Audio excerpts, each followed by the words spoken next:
में चर्चा कर रही थी। माताएं जब एक जगह बैठती है तो आपस में बातचीत तो होने ही लगती है। एक स्त्री ने उसके सामने बैठी उससे पूछा, बहन ये बताओ तुम्हारे कितने पुत्र हैं? तो वो कहने लगी कि हमारे 2 पुत्र हैं। कहा करते क्या हैं? तो कहा एक तो सर्विस करता है, एक पढ़ाई कर रहा है। थोड़ी देर बाद उसने पूछा, बहन तुमने तो हमसे पूछ लिया कि तुम्हारे कितने पुत्र हैं, हमने बता भी दिए कि 2 पुत्र हैं, एक सर्विस करता है एक पढ़ाई कर रहा है। तुम भी तो बता दो तुम्हारे कितने पुत्र हैं। तुमने मेरे स्वर्ग जैसे घर को नर्क बना दिया है।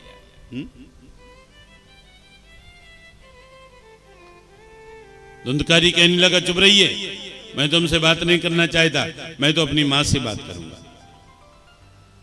बड़ा कष्ट हुआ। पिता को मैं कहां रहूं कहां जाऊं, मेरे लिए कष्ट ही कष्ट है। तो गोकर्ण जी ने आकर के अपने पिता को समझाया, हे पिता अब ये 5 तत्वों का बना हुआ शरीर ऐसे अपना स्वरूप समझना छोड़ जाओ। देस्तिमान सुरुद्रे भिमतिम तजत्वम जाया सुतादिसु सदा ममता विमुंचो पश्यान जगदिदम क्षणभंग निष्ठम वैराग्य राग रसको भव भक्ति निष्ठा। आप भगवान का भजन करिए, साधु पुरुषों का सेवन करिए, सत्संग में रुचि रखिए। पिता को समझाया है, जिस पुत्र से तुम ज्यादा प्रेम करोगे वही पुत्र बाद में तुम्हें धोखा देगा। आप एकांत में बैठ करके विचार करिए। यदि आप ये सोचें कि ये शरीर मेरा है, नेत्रों को बंद करके विचार करिए, सोचिए। यदि आप ये सोचें ये शरीर मेरा है तो उसे मरने नहीं देना चाहिए, तो क्या कोई इसे मरने से रोक पाता है? नहीं रोक पाता। यदि आप ये सोचें कि ये आंखें मेरी हैं तो ये भी अंधी हो जाती हैं। यदि आप ये सोचें ये कान मेरे हैं तो ये भी बहरे हो जाते हैं। यदि आप ये सोचें ये शरीर मेरा है तो ये भी चला जाता है। इस शरीर की कोई गति नहीं होगी। जला दोगे तो ये राख हो जाता है, फेंक दोगे तो जानवर खा जाते हैं, गाड़ दोगे तो चींटियां कीड़े मकोड़े मच्छर खा जाते हैं। चारे दिनों की प्रीत जगत में चारे दिनों के नाते। ये रिश्ते नाते कब तक रहते हैं? पलकों के पर्दे पड़ते ही सब नाते मिट जाते। जिनकी चिंता में तुम जलता, जिनकी चिंता में तुम जलता, वो ही चिता जलाते हैं। और जिन पर रक्त बहा ये जलसम जल में वही बहाते। घर के स्वामी के जाने पर हमारा जब कोई महत्वपूर्ण व्यक्ति चला जाता है तो हम क्या करते हैं? बड़े ध्यान से सुनना, ये पंक्तियां बड़ी महत्वपूर्ण है। घर के स्वामी के जाने पर घर की शुद्धि कराते हैं।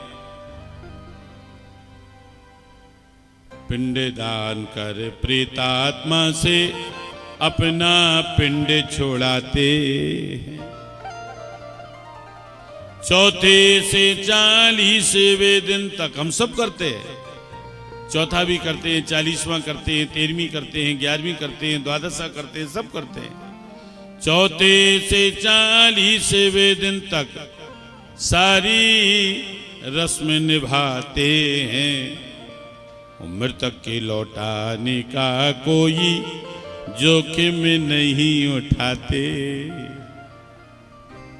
चारे दिनों की प्रीत जगत में चारे दिनों के नाते।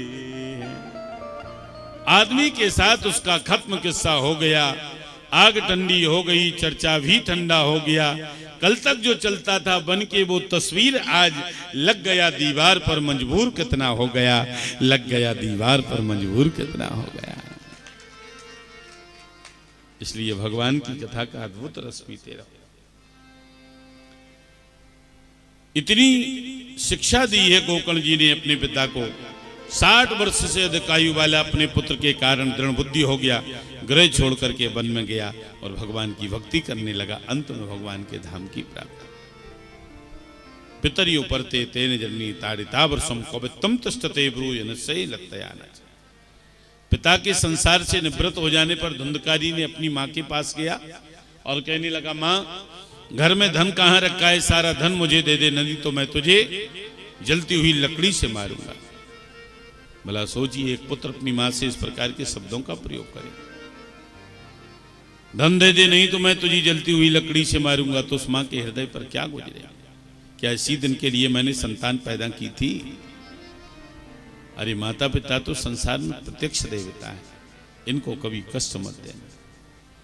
आप मंदिर न जाएं चलेगा, भजन न करें चलेगा, कथा न सुने ये भी चलेगा, पर यदि आप अपने माता पिता की सेवा नहीं करते हैं तो नहीं चलेगा। आपको भजन करने का, मंदिर जाने का, कथा सुनने का फल तभी मिलेगा जब आपके माता पिता आपसे प्रसन्न रहे। एक बात का ध्यान रखना बंधुओं, ये प्रत्यक्ष देवता है, धरती के भगवान हैं।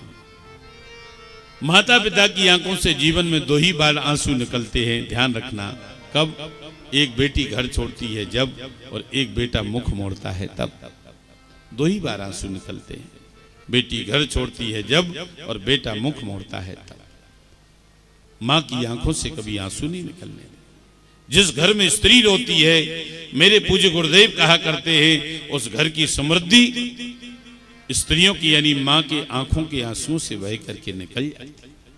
उस घर में कभी समृद्धि नहीं आ सकती जिस घर में स्त्री को कष्ट होता है, माँ को कष्ट होता है। नारी जो है वो सम्मान नहीं है, नारी का सम्मान कर।